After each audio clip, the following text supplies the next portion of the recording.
আসসালামু আলাইকুম প্রিয় খামারি ভাইরা, 2 দিন আগে একটা ভিডিও দিয়েছিলাম আপনাদেরকে। আমি কিছু টাইগার মুরগি আনছি প্যারেন্টস বানানোর জন্য, 40টা টাইগার মুরগি। আজকে বাচ্চার বয়স 18 দিন, আর 18 দিনে গাম্বুরা ভ্যাকসিন করতে হবে, বুস্টার ডোজ।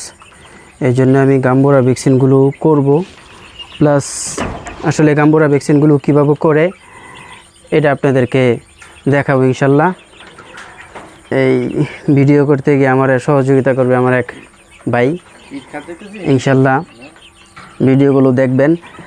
এখন ভ্যাকসিন আসলেই ভ্যাকসিনগুলো কিভাবে করে এটা হলো সবচেয়ে বড় বিষয়।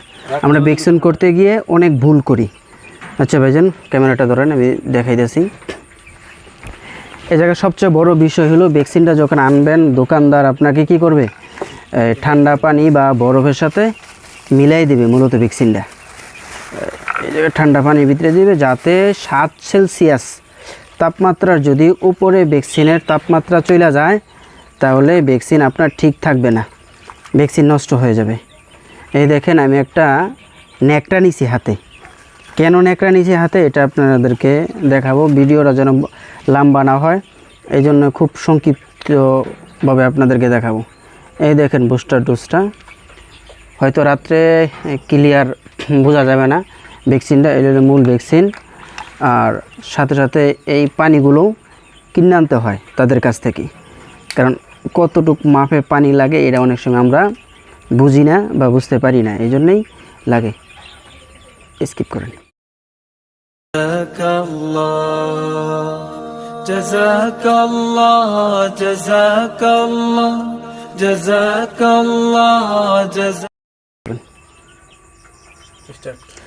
এই দেখেন, আপনাদেরকে মাঝখানে একটু এটা খুলছি, স্কিপ করছিলাম ভিডিওটা। এটা এমন 2টা মুখ দিবে, মুখটা আপনি এভাবে লাগাবেন। লাগানোর পরে ভ্যাকসিনের ভিতরে ট্যাবলেট থাকে, মূলত এটা ট্যাবলেটটা এভাবে একটা ট্যাবলেট থাকে। পরে আপনার উপরে যে স্টিল আছে, স্টিলটা খুলবেন, খোলার পরে এভাবে খুলবেন, খোলার পরে এইভাবে লাগাই দিবেন। লাগাইয়া আপনার এইভাবে দেওয়ার সাথে ওটার ভিতরে পানি গেছে, যাওয়ার দ্বারা ওই বডিটা আপনার গলতে থাকবে। আর এই সময় আপনার ঠান্ডা যে তেনাটা আছে, ন্যাকড়াটা দিয়ে লাগাই নেবেন, যাতে তাপমাত্রাটা বেশি না ওঠে। আর এইভাবে করবেন, এইভাবে করতে থাকবেন। যখন পরিপূর্ণভাবে আপনার ভ্যাকসিনটা দেখবেন গলে গেছে, পরে আপনার উপরে এটা সরিয়ে ফেলবেন। সরানোর পরে এই মুখটাও আপনি খুলে ফেলবেন। স্কিপ করেন।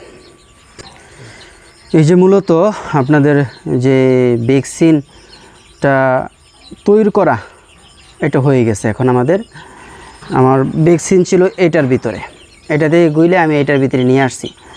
আনার পরে দেখেন আমি একটা ন্যাকড়া জড়াই নিছি। তার কারণ হলে কিছুক্ষণ পরে এভাবে আপনার বরফের সাথে যখন আমি মিলাবো, তাপমাত্রাটা কমবে। ঠিক আছে, এইভাবে আপনারা করবেন। কারণ আপনি যখন হাতটা ধরবেন, যেমন এই যে আমার ভিতরে বরফের পানি আছে, বরফের পানির মধ্যে যদি হাতটা চুবাই না রাখেন, তাহলে আপনার 7 সেলসিয়াসের উপরে তাপমাত্রা চলে গেলে এই ভ্যাকসিনের কাজ করবে না, এই ভ্যাকসিনটা কাজ করবে না। এই জন্য সবসময় এই বরফগুলো সাথে রাখার চেষ্টা করবেন। আর দেখেন, আমি এখন ভ্যাকসিনগুলো দিব মূলত মুরগির টাইগার মুরগি। যাক, আলহামদুলিল্লাহ এই টাইগার মুরগিটা 18 দিন বয়স, আলহামদুলিল্লাহ খুব ভালোই দেখা যায়। মূলত এটা আপনার যদি আমি মাংসের জন্য করতাম, এটা আরও বাড়তো। মূলত আমি প্যারেন্টস বানাবো, এই জন্যে এত ওয়েট বাড়াইতেছি না। ঠিক আছে, এই যে ভ্যাকসিনটা এভাবে চোখটা করবেন, করার পরে এইভাবে 1 ফোঁটা করে দিবেন। দেওয়ার পর দেখবেন মুরগি ডুব গিলে, মানে পানিটা খাওয়ার দ্বারা কি হয়, ওদের পেটে চলে যায়। আবার একটু ভালো করে ভিডিওটা দেখান। এই ডুব গিলতেছে, 1 ফোঁটা করে, হ্যাঁ 1 ফোঁটা করে আপনার দিয়ে দিবেন ভ্যাকসিনটা। এটা আপনার নর্মালি 500 ডোজ বা 300 ডোজ পাওয়া যায়। আমার মুরগি কম, কিন্তু তারপরে আমি 500 ডোজ আনছি। আনার পরে এগুলো দেখা যায় আমি দেশি মুরগি আছে বা এই মুরগির এই পানির সাথে মিশাই খাওয়াই ফেলবো, তাহলে দেখা যায় হয়ে গেল। যাক আলহামদুলিল্লাহ। তাহলে আপনাদেরকে আপাতত এই টাইগার মুরগিরে গাম্বুরা ভ্যাকসিনটা কিভাবে করে এটা আপনাদেরকে দেখাইলাম। ইনশাল্লাহ আপনারা দেখার চেষ্টা করবেন, দেখবেন, দেখিয়া যেই সিস্টেমে করতে হয়। কারণ টাকা দিয়ে ভ্যাকসিন আনছেন, আনার পরে যদি আপনি ভ্যাকসিনটা ঠিকমতো না করতে পারেন তাহলে কি হবে, আপনার কোনো কাজে আসবে না, টাকাটা অযথা চলে যাবে।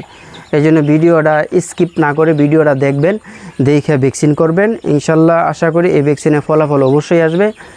আর এই হলো ভ্যাকসিন দেওয়ার নিয়ম। আর যারা ভিডিওটা দেখবেন দয়া করে সকলে সাবস্ক্রাইব করবেন, লাইক দিবেন আর সাথে থাকবেন। ইনশাল্লাহ টাইগার মুরগির প্রত্যেকটা আপডেট আপনাদেরকে দেওয়ার চেষ্টা করবেন, ইনশাল্লাহ শেয়ার করবেন ইনশাল্লাহ।